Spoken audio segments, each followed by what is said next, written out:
Cut the dang music. What's up, everybody? Hope you're great. Happy Saturday. All right, Silver Shroud. Hey, Ryan. Hope life is super high test as always. What's the best natural AI for us that are still natty?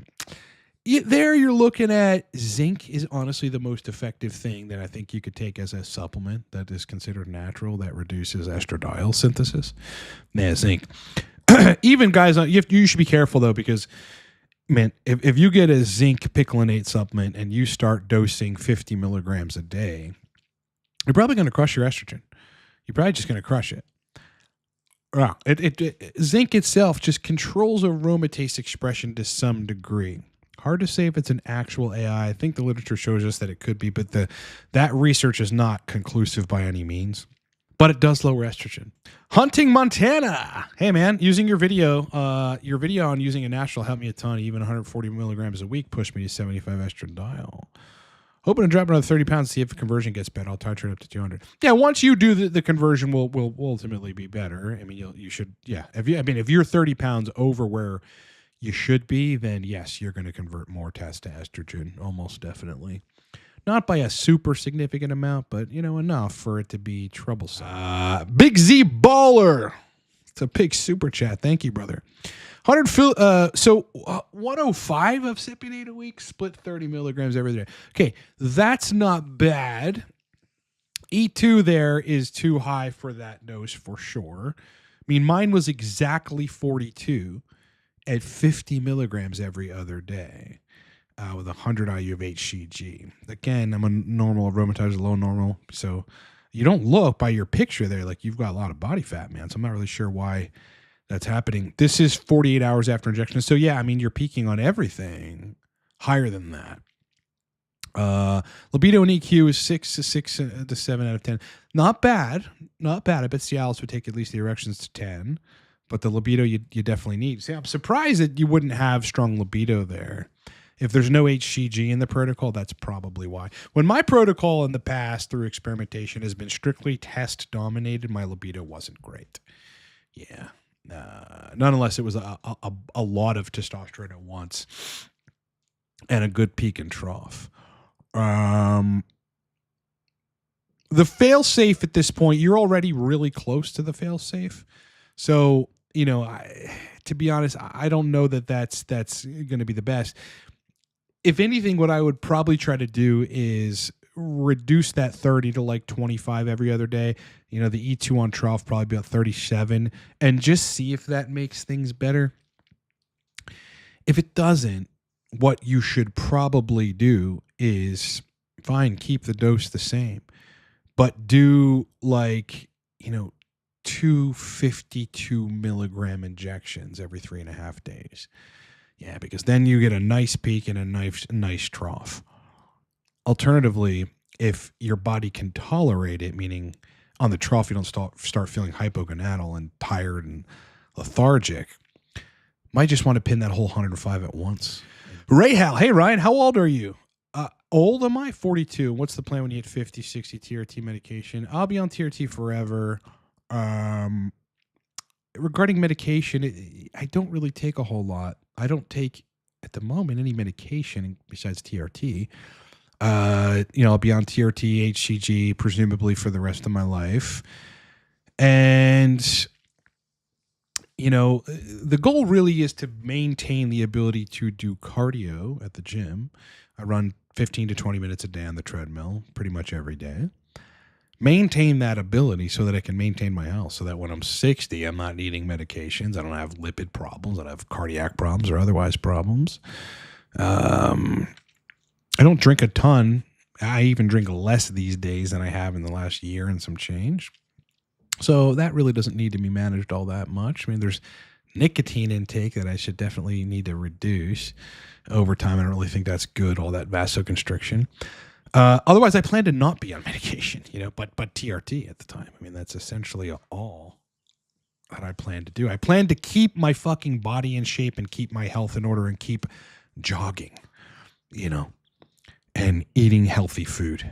That's pretty much it. After 5 years of suffering, 300 in test E. This is interesting. 5 years of suffering from post-finasteride syndrome.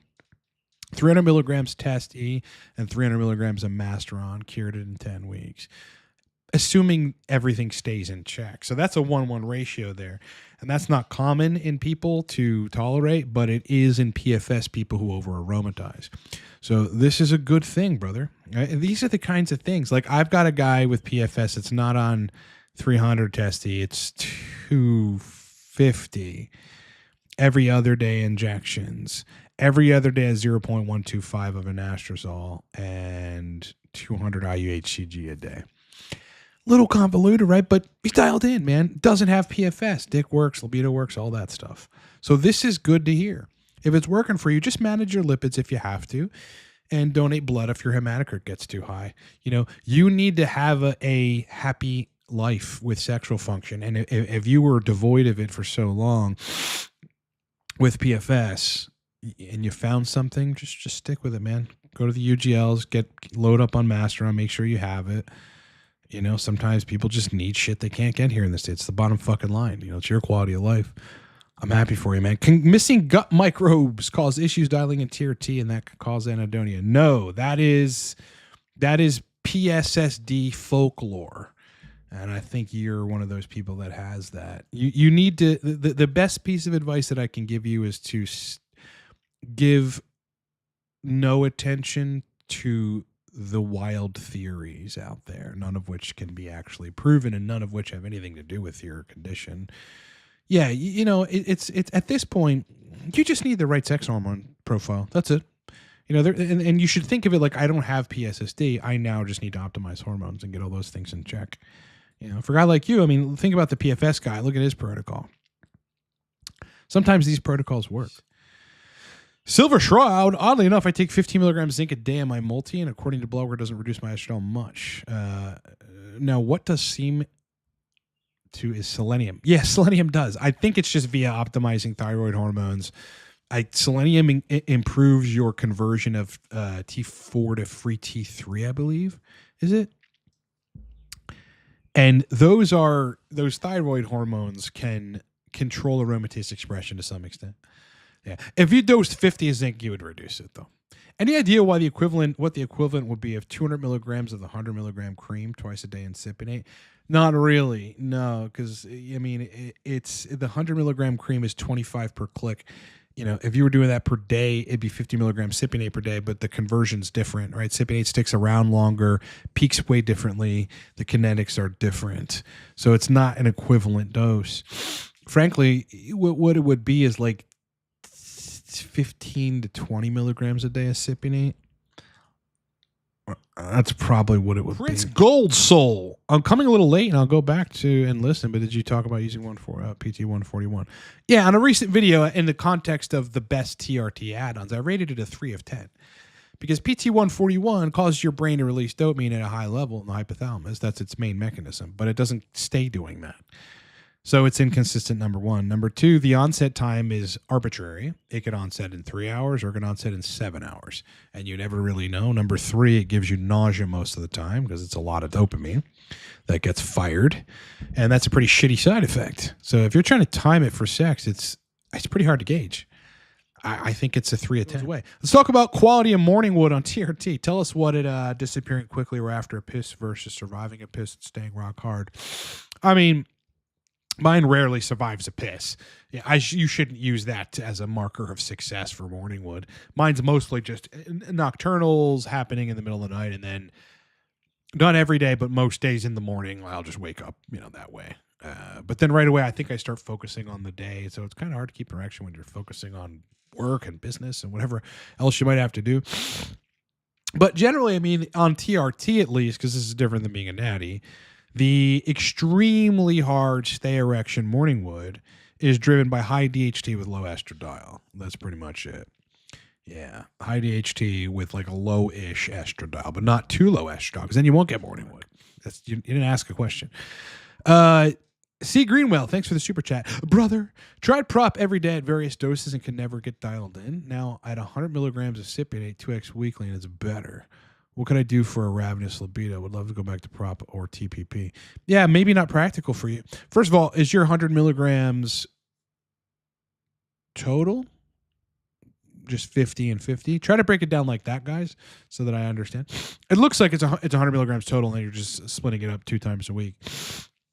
Your libido is probably not great because you don't have any HCG. If you're too androgenic and not enough of the neurosteroid, estrogen signaling that comes from HCG, your libido is going to be pretty crappy. Another biohacker on here named Eamon Psych claims using topical DHT creates a positive feedback loop and upregulates DHT for him with minimal if any suppression of endogenous T. Possible. Yeah, possible. Look, remember, proviron is used as for hypogonadal men in different countries. I studied this some time ago, and DHT itself can have some positive upregulatory effects at the testicles, but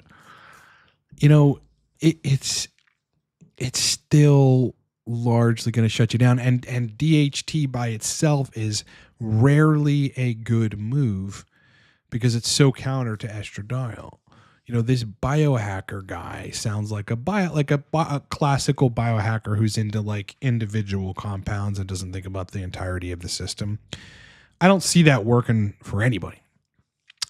Now, if you take a natty and you take ultra low dose DHT, like maybe 1 milligram every 3 days transscrotally, then potentially that could provide some benefits without really disturbing the homeostasis of the gonadotropins and the Leydig cells. But this is uncharted territory, bro. Generally speaking, what's the best TRT minimum effective dose or maximum tolerable dose? It's not a dumb question. The minimum effective dose differs because some people take 100 a week and they're doing like every other day injections, and their test is at 500, 600, which is pretty crappy for TRT. He's a natty at that point. Maximum tolerable, like 250 to 300. 250 to 300. And it's like at 300, you probably be needing to donate some blood. Just the crit's going to go high. And you probably should donate blood or drink a ton of water and do cardio to get it under control. Lipids might get skewed. It's just that, there's studies showing men can tolerate 600 milligrams of TAS with no real serious adverse effects. But over time, they're going to have elevated hematocrit, lipid problems, and shit like that. Some of them, at least. So 600 isn't the answer. I've seen people as low as 70 to 80 milligrams a week, but they're peaking at like 900 on that. So it's not really a low dose for them.